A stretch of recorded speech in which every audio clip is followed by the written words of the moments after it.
కడాన తిరుమల లడ్డు కూడా నాసి రకం. నాకైతే ఆశ్చర్యం వేస్తుంది.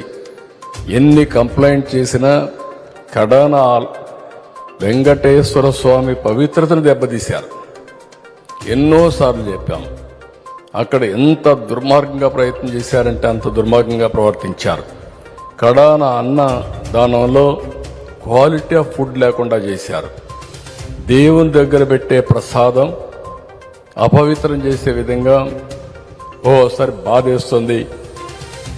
నాసి రకమైన ఇంగ్రీడియంట్సే కాకుండా ఎనిమల్ ఫ్యాట్ కూడా వాడారని, ఏది గీకు బదులు.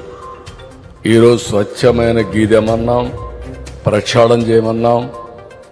నాణ్యత పెరిగింది, ఇంకా కూడా నాణ్యత పెంచుతాం. అల్టిమేట్గా వెంకటేశ్వర స్వామి మన రాష్ట్రంలో ఉండడం మనందరి అదృష్టం.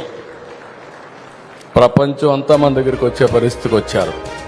అలాంటప్పుడు వెంకటేశ్వర స్వామి పవిత్రతను కాపాడుకోవాల్సిన బాధ్యత మనందరిపైన ఉంది. ఇది కూడా చేస్తామని చెప్పి. Please subscribe to future news, like, share and comment చేయండి.